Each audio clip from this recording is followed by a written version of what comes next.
who we are now. Can't see no your enemy.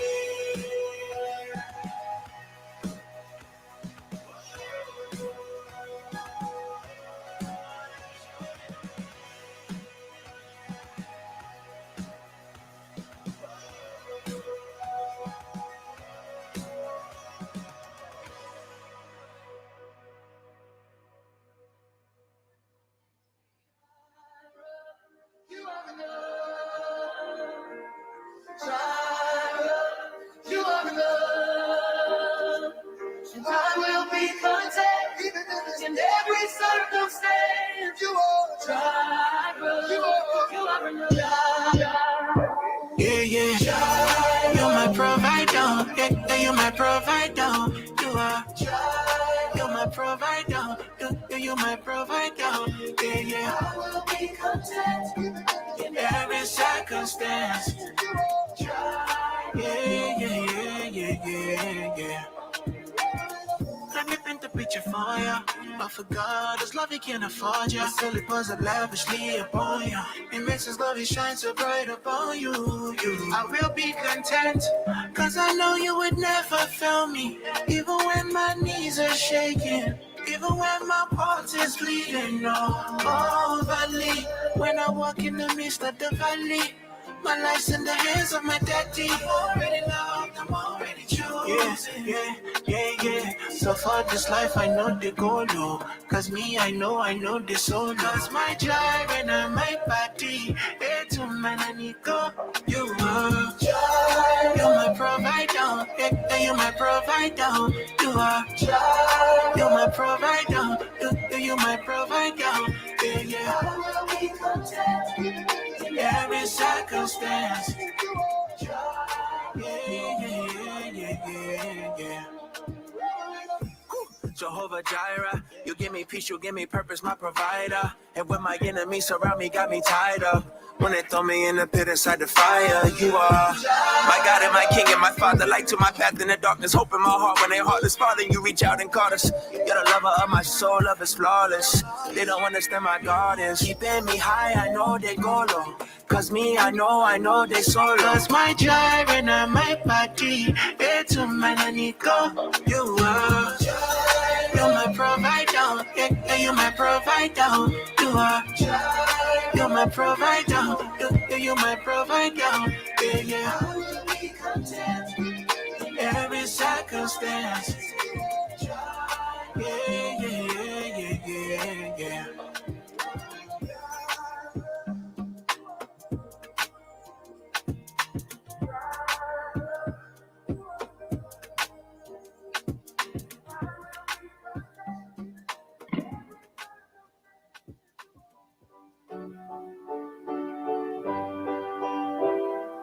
Lord, I lift my hands. I give all the praise to You. Everything I am. Good morning, everyone. Let's stand to our feet together and worship today.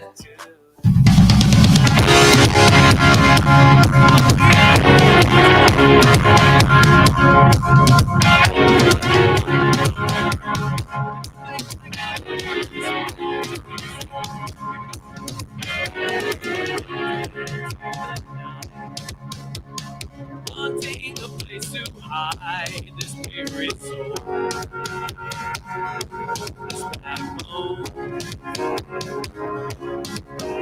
And I tried with all my might, and I just can't win the fight. I'm slowly drifting, a vagabond on the beat.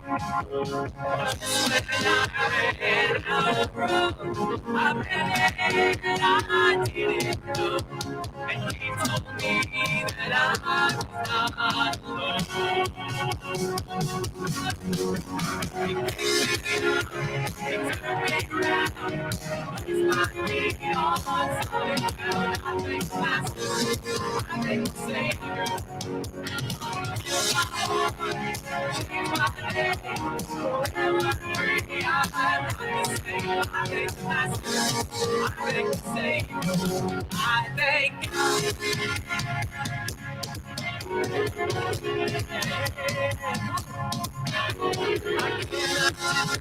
I see. Got no choice but to believe. My doubts are burning like ashes in a wind. So my old friend, burden and bitterness, you can't just keep it moving. No, you ain't welcome here. Come on, sing it with us. I walk the streets of gold. I'll sing of how you save my soul. This favorite song, it's found its way back.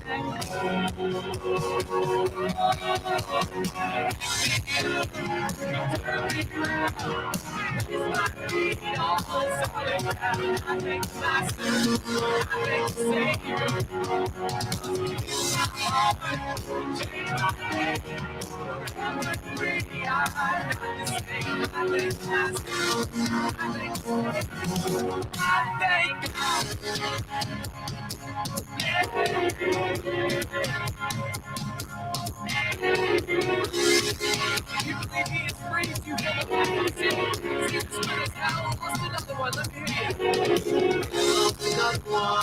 I am free. Come on.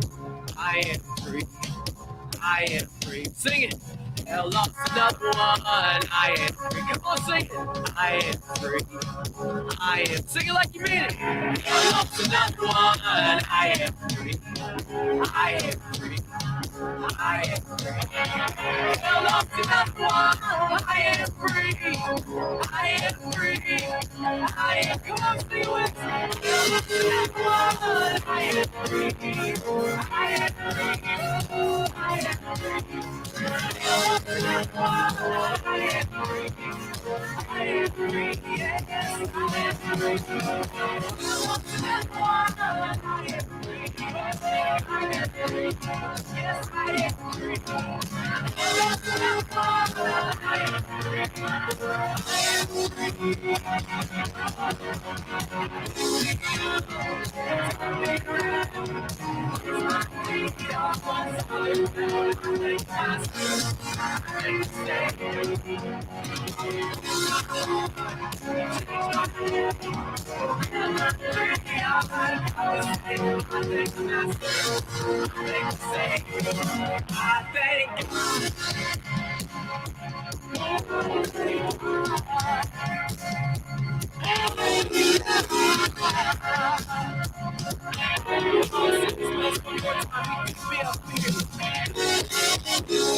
Amen, amen. You may have a seat. We're so glad you guys are here today. Welcome to C3. My name is Aaron, one of the pastors, and we are so glad you guys would come to be a part of our service here today on Memorial Day weekend. Happy Memorial Day to you. We hope you guys have a great time. How many of y'all are going to be cooking out this weekend? Anybody got some grilling plans? Anybody going to invite me over? Because I don't feel like cooking this weekend, all right? I don't feel like doing anything tomorrow. Anyways, we're going to have a great time here today. We have a lot of things happening in the summer. Who's glad summer's right here, baby? We're ready for it. All right, absolutely. A lot of things happening here at church this summer. If you ever want to know what's going on, we always want to make sure you guys know. If you're ever having questions about who we are, what we do, what we're about, why we're even here, we want you guys to check out the Hub. That's the simplest way that you can do it. All you have to do, pull out your phone right now. You can do it right now where you're sitting. You take out the camera on your phone, point your camera right here at the screen behind me at the QR code.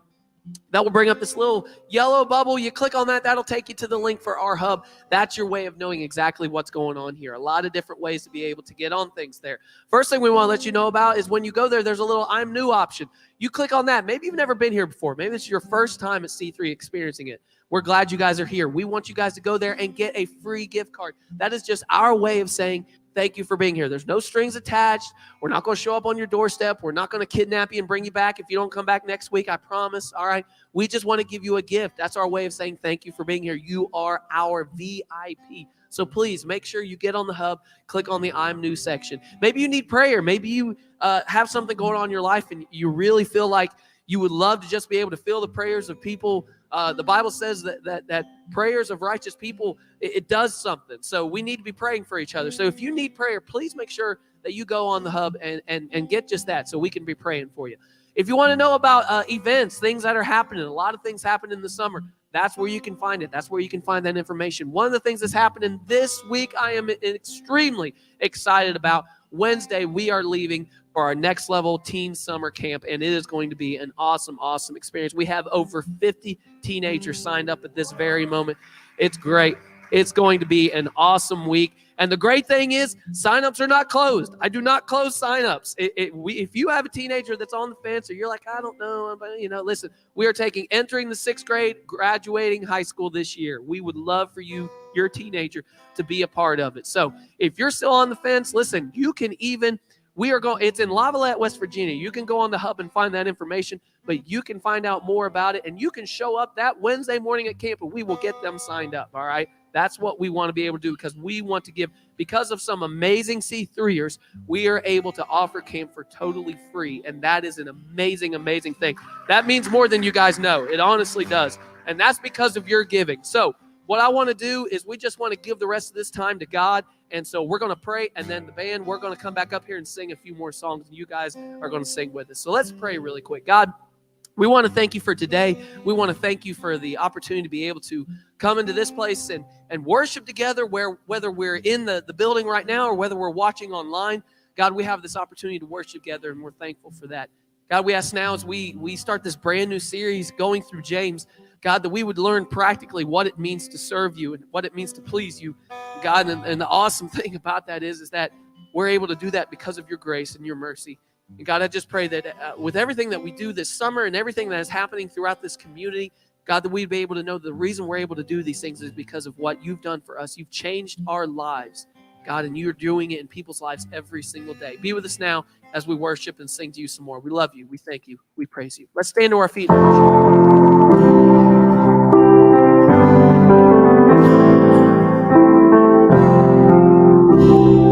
Sing this with us. I count on one thing. The same God who never fails will not fail me now. You won't fail me now in the waiting. The same God who's never late is working all things out. You're working all things out. Yes, I will lift you high in the lowest valley. Yes, I will bless your name. Yes, I will sing for joy. My heart is heavy all my days. Yes, I will.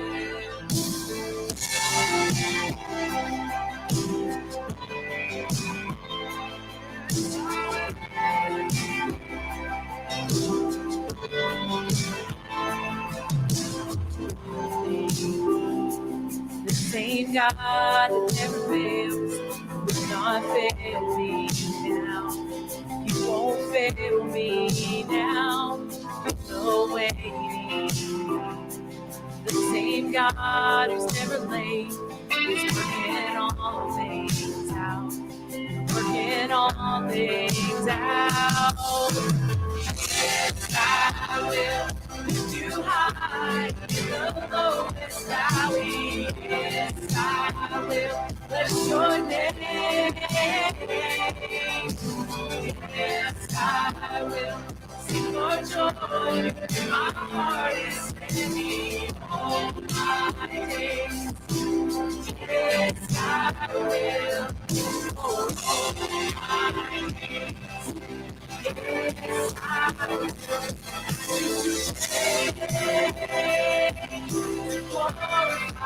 Glorify the name of all.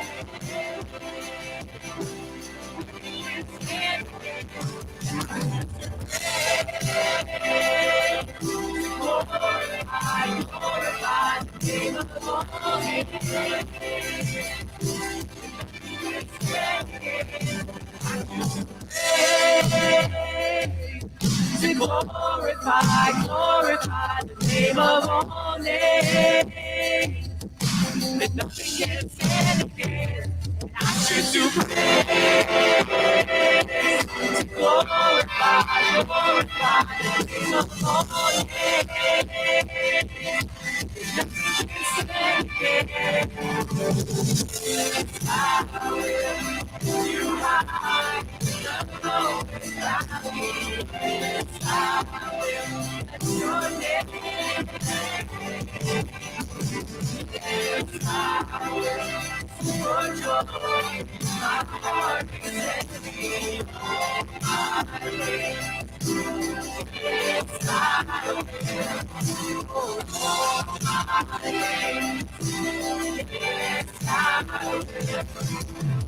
All my days, yes, I will.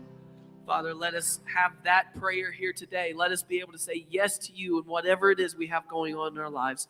Help us to sing one more to your honor, your glory, and your praise.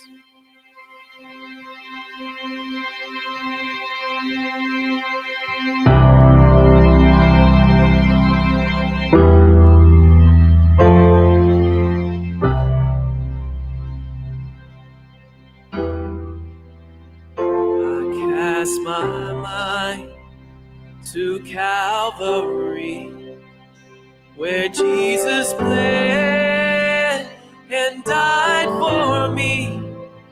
I see his wounds, his hands, his feet. My Savior brought that cursed tree. His body bound and drenched in tears, they laid him down in Joseph's tomb, the entrance sealed by heavy stone. Messiah still and all alone. Sing this to him. Oh, praise. Oh, praise the name of the Lord our God. Oh, praise his name forevermore. For endless days we will sing your praise. Oh, Lord our God. And on the at break of dawn, the Son of Heaven rose again. Oh, tremble death, where is your sting? The angels roar for Christ the King. Sing it to him,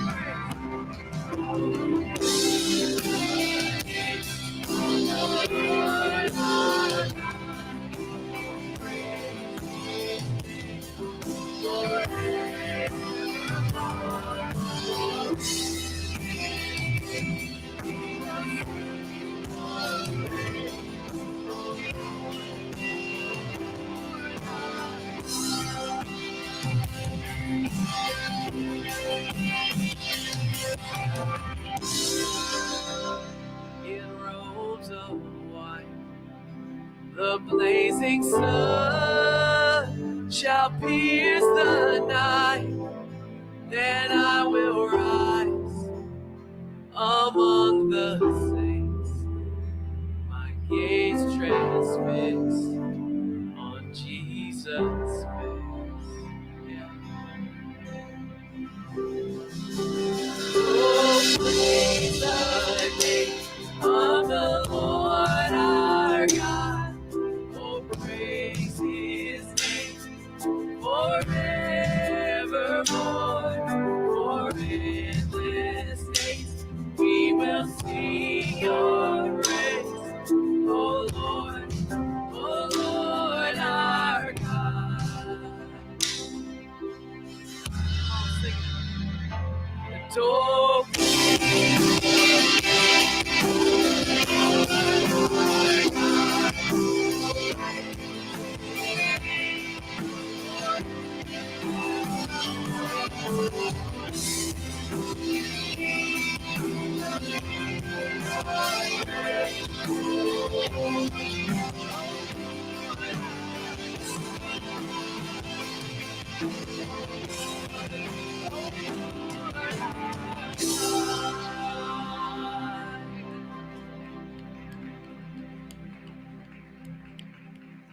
Amen. You may be seated.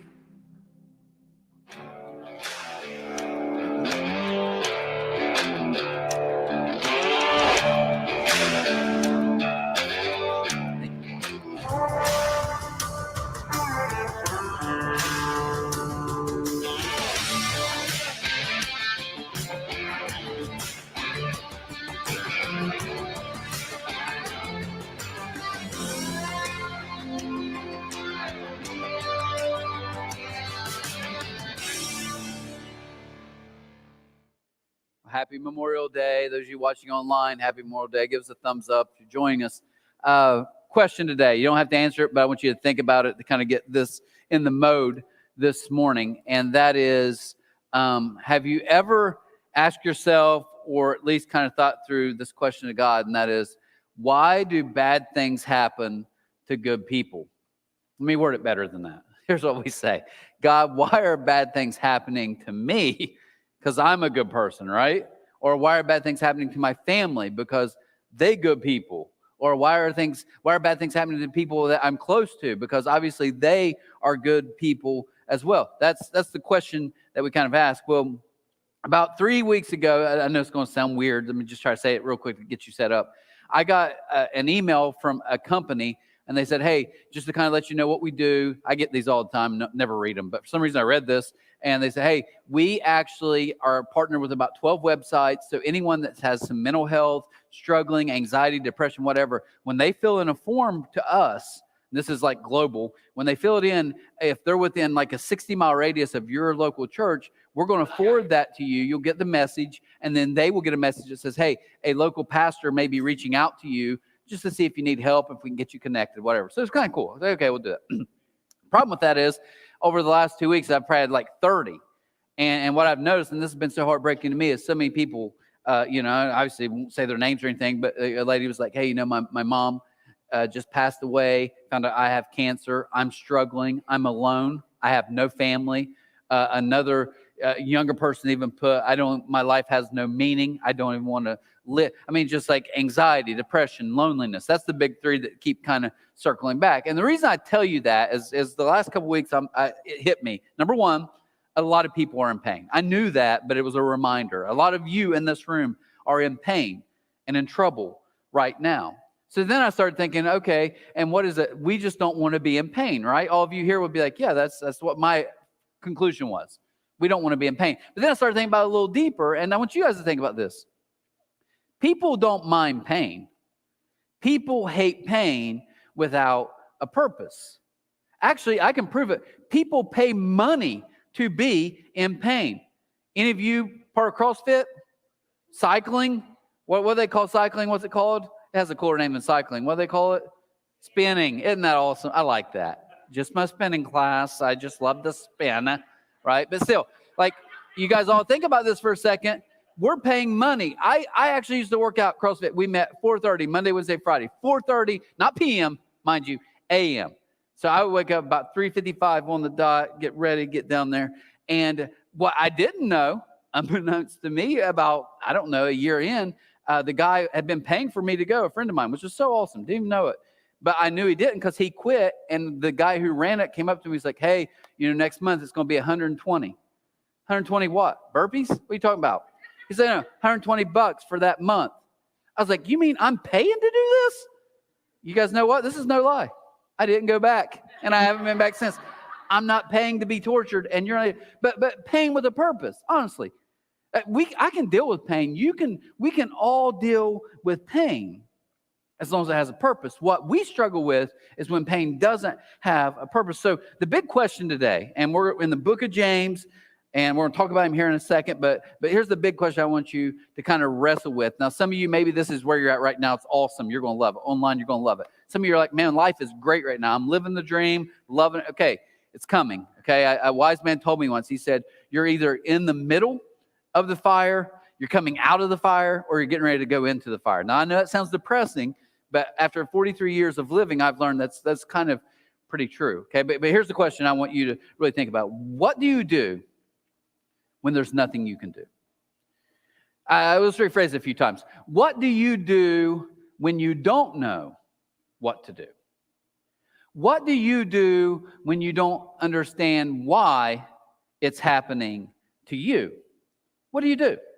And that's why I think this first chapter of James is so good, because James is going to share with us some insight into this. And I think for all of you here, if you're in a tough time or getting ready to be in one or just came out of one, that's helpful. Here's what it says, James 1. It says, James, a servant of God and of the Lord Jesus Christ, to the 12 tribes scattered among the nations, greetings. Okay, so we're going to be in James the next 5 weeks. We're going to look at this letter he wrote to the church that he was pastor of. But I want to just show you who James is real quick, okay? A couple quick facts. Okay, number one, James was literally the half-brother of Jesus. Now, let me just say this. How much would it stink to be Jesus' brother?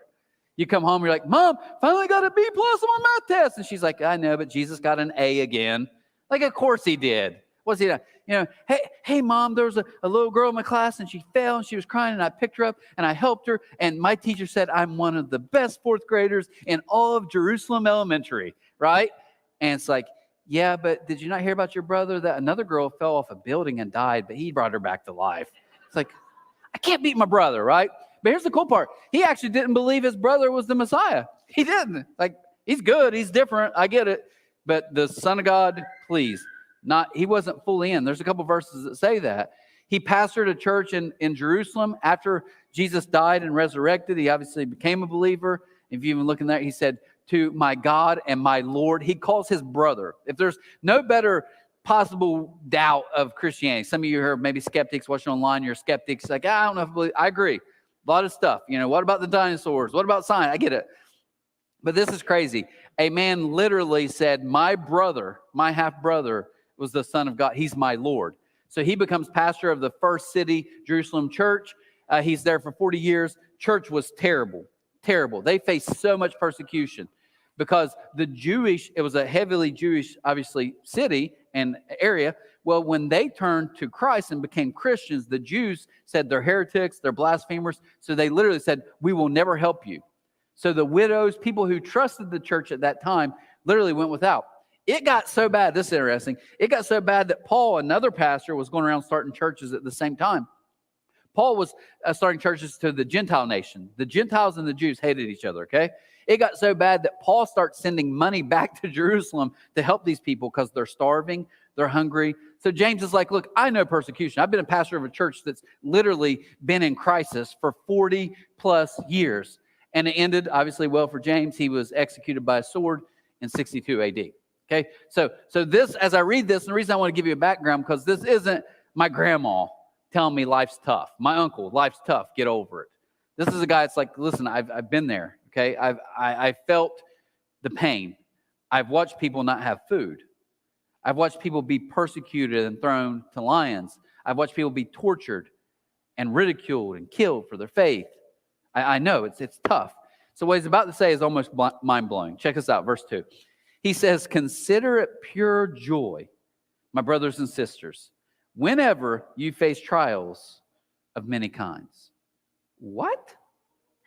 James, you got to be kidding us here. You said, consider anytime you face hardship, trouble, things aren't working out your way, when you're really under the gun. He says, hey, consider that joy. Now, I'm going to give you a couple things about this. First, he says, whenever.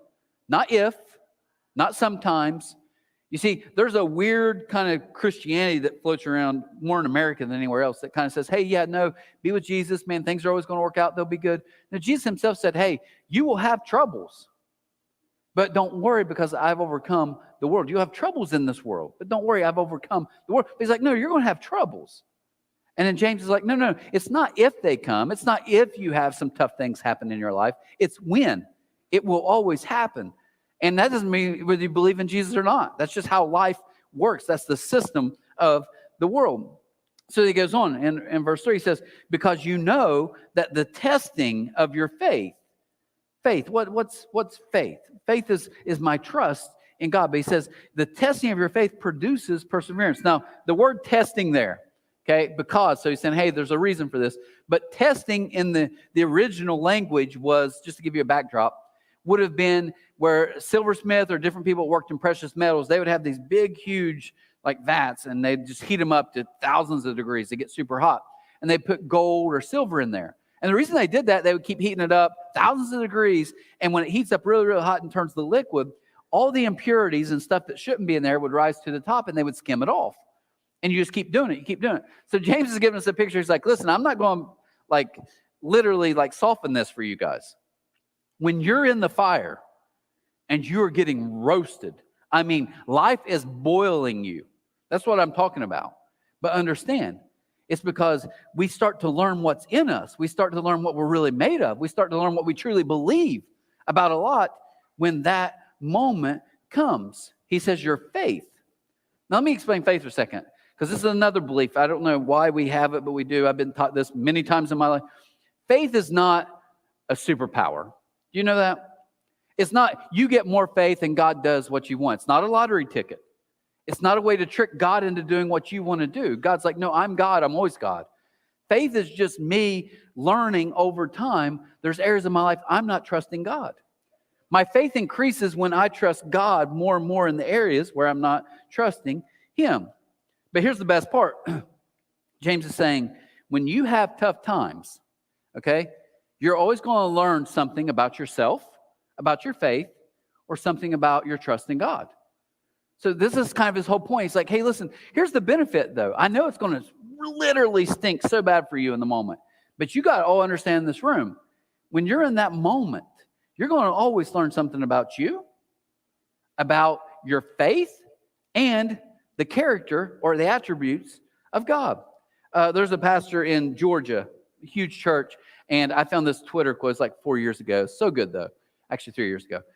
He said, Andy Stanley, when circumstances deteriorate, artificial, counterfeit, and what's in it for me, faith, deteriorates right along. Ouch, with it. It kind of stings, right? But that's what trials do. Trials tell us, I can sit here and tell you I believe a lot of things.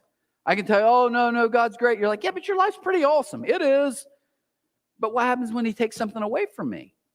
What happens when everything in my life I dreamed and hoped for doesn't come true? Do I trust Him then? Do you trust Him? You see, that James is saying this is actually, I know it doesn't feel like it, but it's actually a gift. So the kind of full circle here, here's what I believe. Pain becomes bearable. This is what James is teaching us when it has a purpose. Pain becomes bearable when it has a purpose. He says, in verse 4, let perseverance finish its work so you may be mature and complete, not lacking anything. Now, I've got this on stage. I stole it from my son this morning. He didn't even know. He was still asleep when I left. Okay? This is an athletic cup. So I can actually put this on my mouth, right? He bought it from Amazon. So it's some weird idea he came up with. But this restricts oxygen, I guess. That's what they claim. At least they ripped him off for about $40 with claiming it did, right? But it has a little sensor on the top. And basically the whole point is you train. So when you go run, when you work out, you wear this thing. One, it helps you look really stupid, right? And ridiculous. But two, it restricts. So you're literally training like there's 20% oxygen compared to the normal atmospheric oxygen. Well, anyways, not to be a geek in science here. But I've watched him so many days, countless days. Yeah, I'll be at the house. I'll be working on a computer, be in the back room, and he'll come walking in. I mean, literally like Bane. And he's like, get ready to run. I'm like, okay, see you, Bane. Batman will still be here later on. So he goes out. But when he goes out to work out, what I noticed is he'll come back in. He'll do like 5,000 meters on a rowing machine. He'll be in there doing all this crazy intense work. And not only is he working really hard, no one's monitoring. No one told him to do it. He's just doing it. He's putting himself in a lot of pain. And he's making it harder than normal pain. Now he can't breathe while he does it. So as you hear that, you're like, but why would you do that? He's getting ready to go to college. He's hoping not only to make the team, hopefully to, get a chance to be in the mix, want to play. So if you would look at him and just see the outside, you'd be like, you're not a smart kid. You need to go back to high school and spend 4 more years. You're dumb, right? But no. He's like, there's a purpose in my pain. You see, it's taking me somewhere. This is what James is trying to tell us. He's like, it's taking you somewhere, I promise. I'm not telling you you love it, but there is actually joy in it. There's not joy in that my mom or dad's sick or someone's in the hospital or my kid. No, it's not that. No one says, oh, I celebrate it. That's stupid and weird and sadistic. What he's saying is when you step back, though, there's kind of a joy when you realize God's always doing something, even when the enemy meant it for bad. Last one, he says, if any of you lacks wisdom, you should ask God, who gives generously to all without finding fault, and it will be given to you. If you're struggling and you don't know why, James says, I tell you the best thing to do, pray and ask God. Ask God to see the way that he sees. Ask God to see what maybe he's trying to do in something that seems so unfair and wrong for you. So real quick today, what I want to do this morning is, those of you watching online, hopefully this helps those of you in here. I know it's a little more heavy. We're going to try to lighten the mood just a touch. But what I want to do is give you, in my 43 years of life, I said it earlier, I'm 43. Some of you are like, dude, there's no way you're 43. You look like you're 23. I say that a lot. My wife gets mad at me. I say all the time, I say people are saying about me. I do all the time, and my wife's like, who? Who are they? You don't know them. People are saying I'm losing weight, Jonda. Like, who's saying that? People, right? People I work with. John, I can't go to the ball field. Those moms love me. Which moms? Some of them, right? You didn't know, right? Yeah, but anyways. But here's what I have learned in 43 years.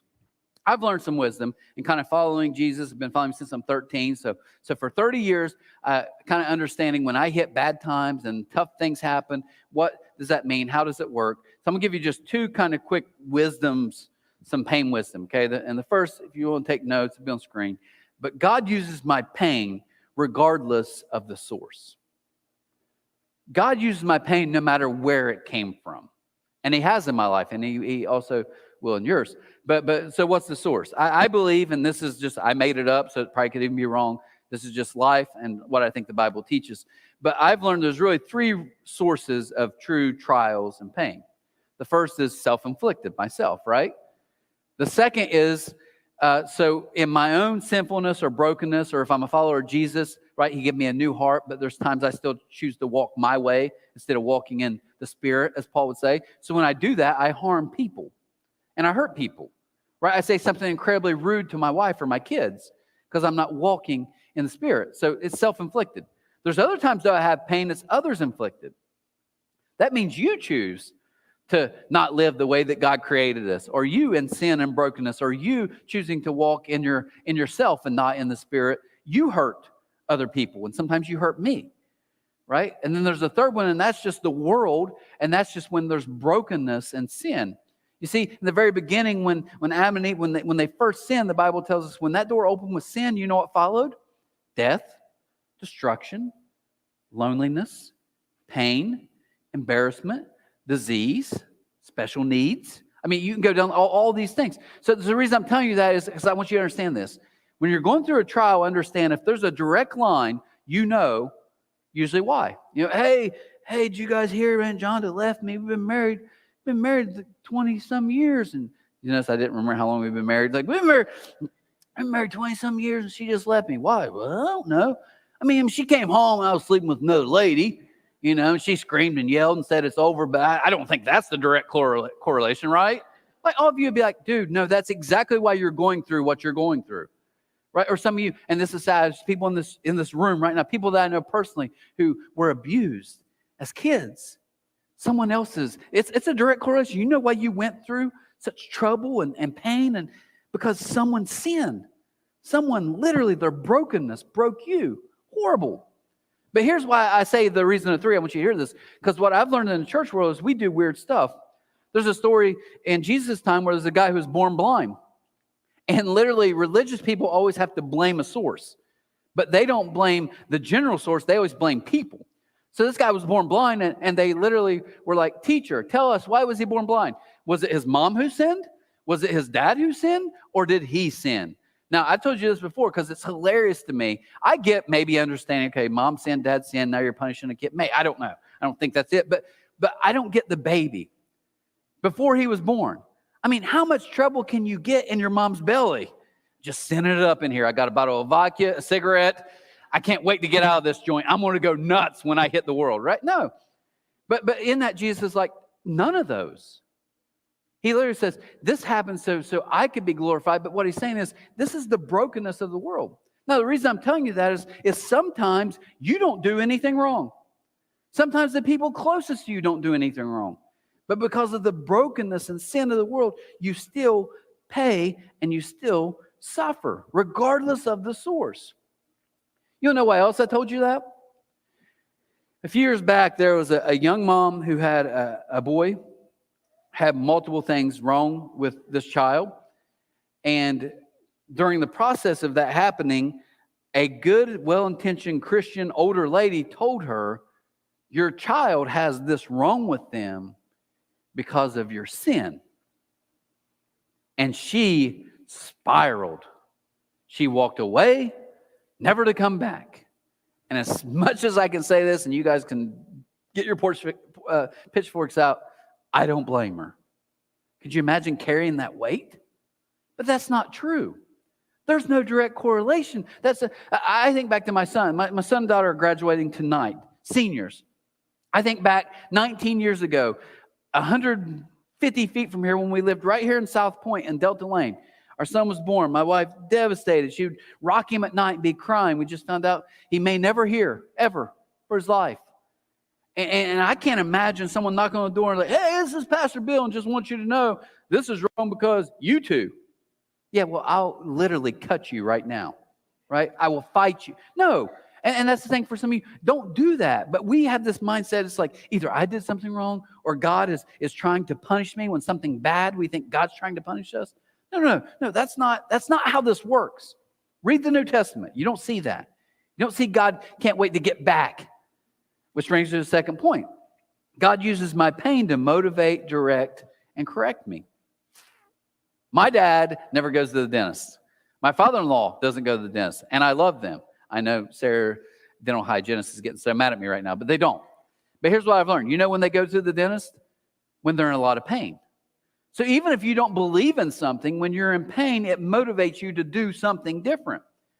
And what James is saying is like, hey, sometimes you can just get in your mode and be doing your thing. And sometimes it takes some pain to kind of, whoa, wait.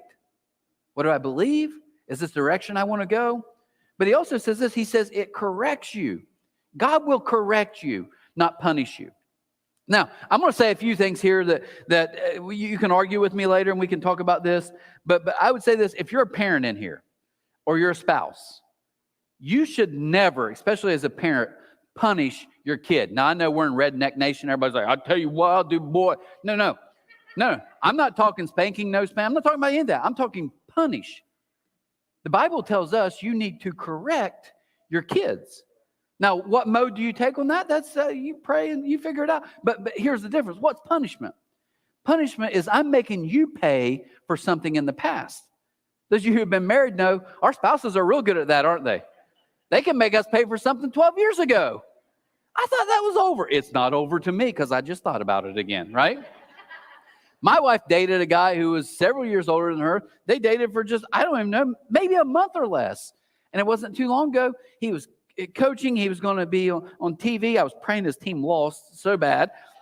And she texted me. She's like, hey, this game's on. He's coaching. I'm watching it. I honestly thought I was here. I was in that back computer. I was like, what's she watching that for?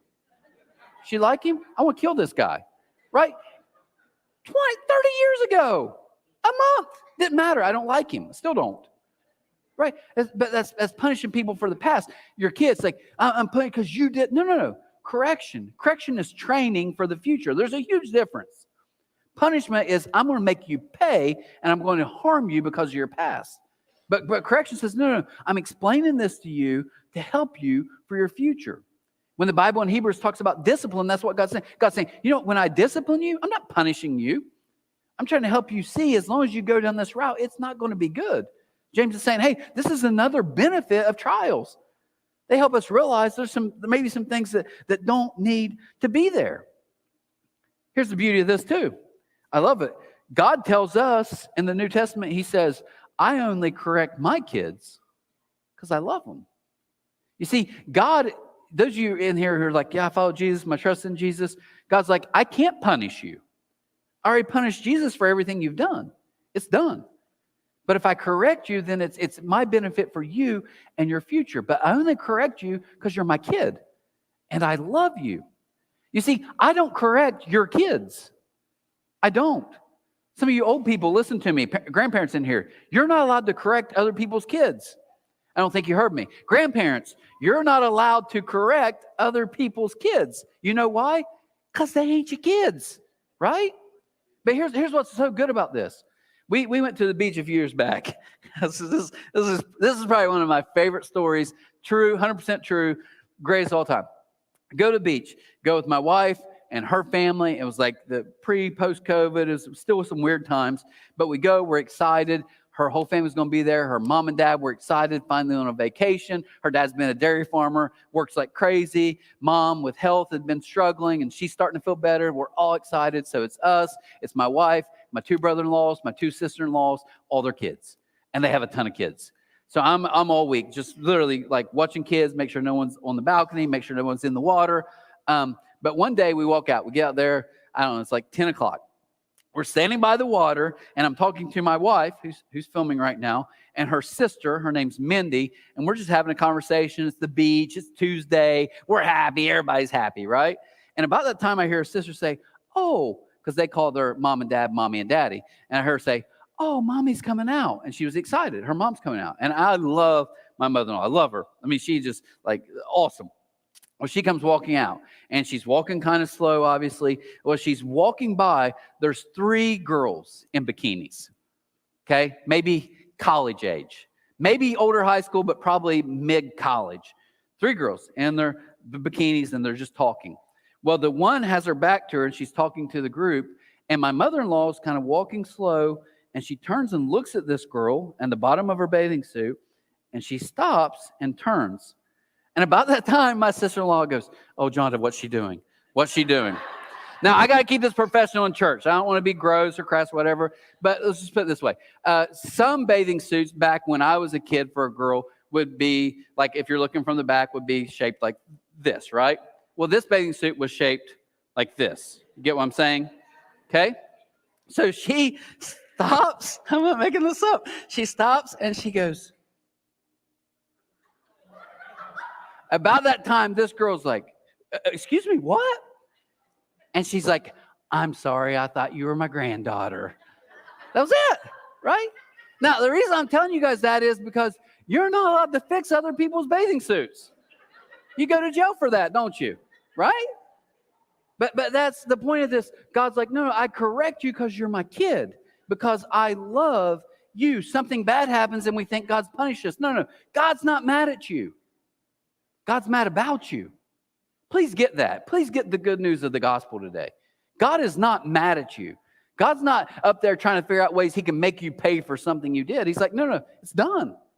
My son paid for that.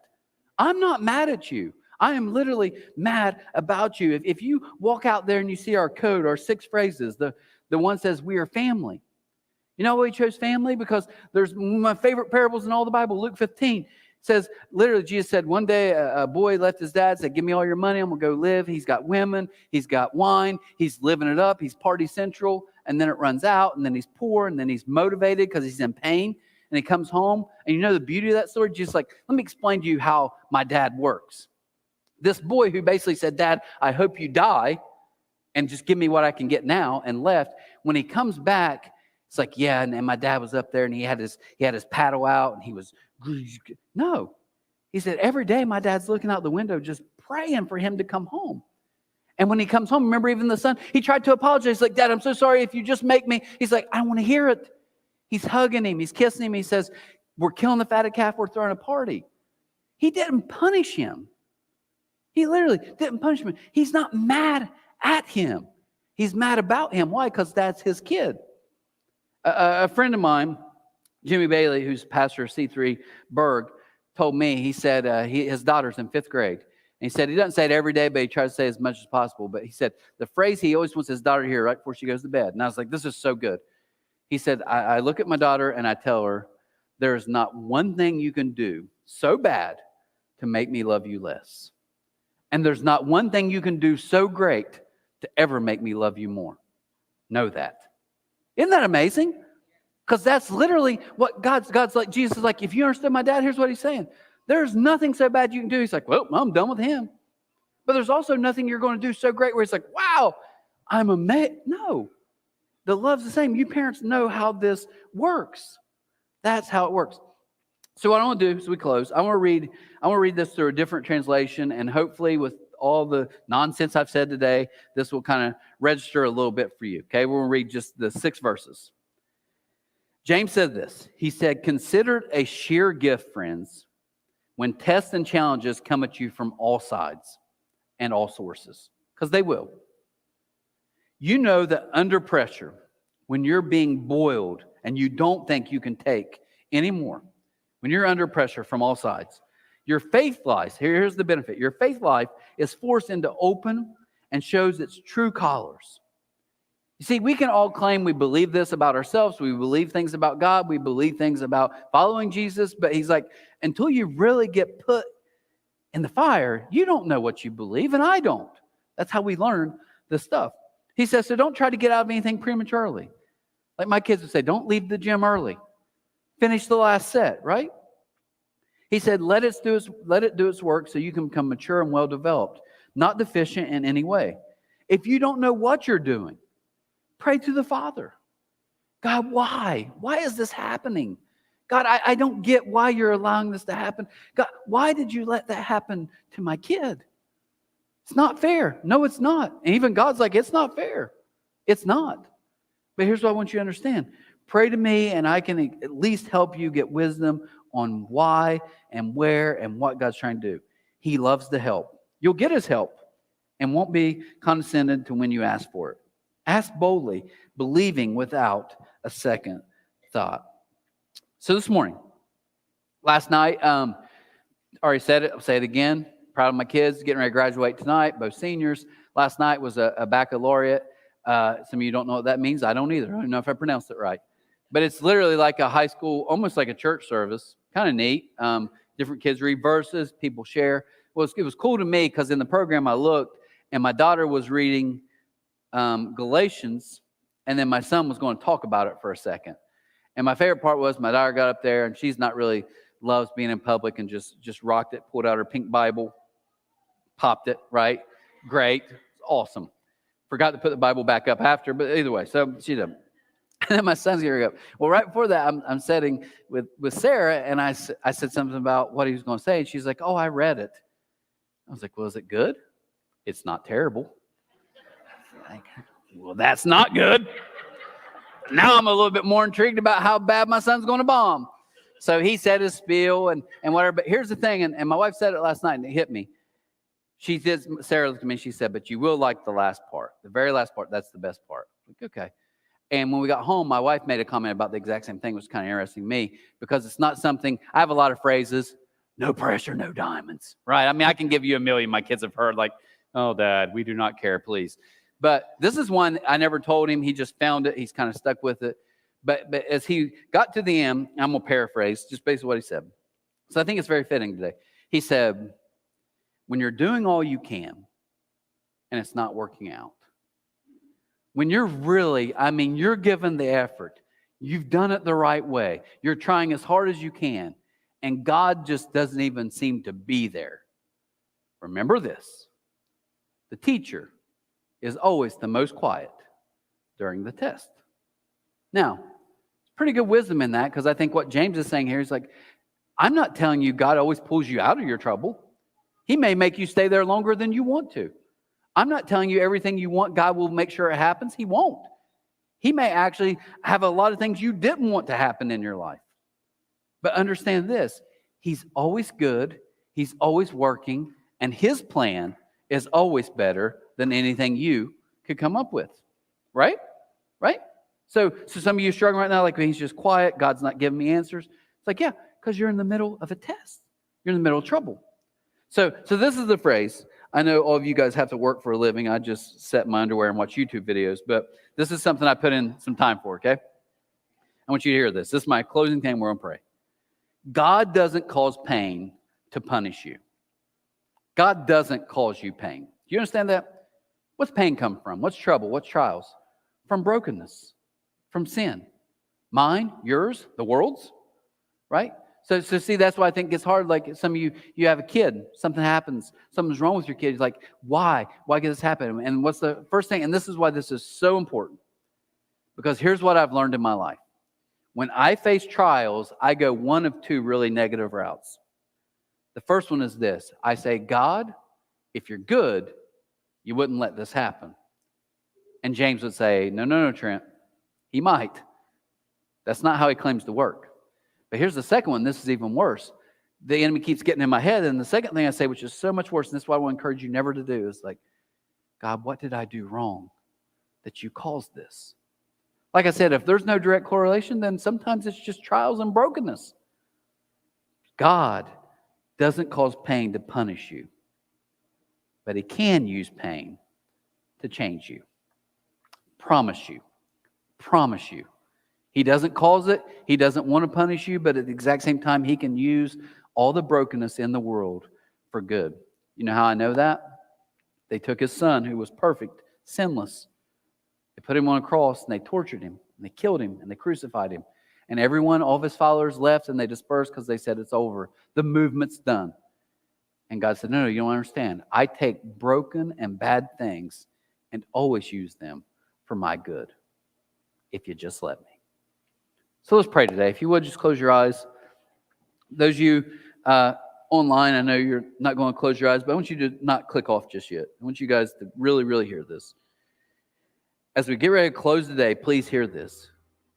God does not cause pain to punish you. This is what James is trying to tell us. But God can always use pain to change you. Before we get out of here, I'm going to ask you a question this morning. Some of you in this room right now are hurting so bad. Some of you, your marriage is literally hanging by a thread. Some of you are facing things with your family or your children or your parents, and it's not fair, it's not right. You have to do more. You're going through more than anybody else, and you don't get it, and I don't get it. But if you're hurting today, if I can't do anything else, I really, truly would want to just pray for you today. If you're hurting, if you would, just lift your hand for just a second. Trent, can you pray for me? Thank you. Thank you. Thank you. Thank you. Thank you. Anybody else? Some of you are hurting so bad you want to lift your hand because you're about ready to call it quits. You're about ready to walk away from God because you believe the lie that James is trying to tell us is a complete lie. God has not abandoned you. He loves you more than you can imagine. And he can always use your pain for his glory. God, I want to just pray today for several people who raised their hand. Pray for people watching live online who are just going through so much right now. Pray you'd encourage us and realize no matter how bad something is, you can always take it and use it for your good. There's also joy in the tough times. And God, I know firsthand, all of us in here, when we're in the middle of something tough, we don't want wisdom. We are, the last thing we're thinking about is joy, but we do know we need relief. But you remind us today, you're always doing something bigger and better. So thank you for that. I pray for people who are hurting. I pray for the 20 plus texts in the last week and a half of people in this community who are hurting, loneliness, anxiety, depression. Help us to realize there is purpose in our pain. You can always use it. And God, I pray as we close today, as we get ready to walk out these doors, celebrate this wonderful weekend. There's somebody here, the gift of all gifts, never put their faith and trust in you, watching online or in this room. And for the first time, they're going to join me in a simple prayer, something like this, by saying, Jesus, I know I've messed up. I know I've sinned. But I'm asking you this morning to save me. Here's your prayer. Jesus, save and forgive me. Give me your new life. Now, before we look up, before we close, I just want to ask you this morning, if you did this online, sitting on your couch, wherever you're at, I want you to message us. But if you did that right here, I literally want you to do something really bold if you would. If you would, just lift your hand and say, Trent, first time in my life I asked Jesus to forgive me.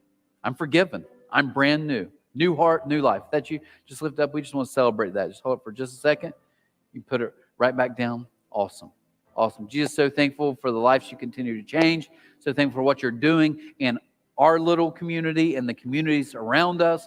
But above all, it's all about you. It's for you. Help us to realize in the toughest of times, you're right there and you're always working out something for good.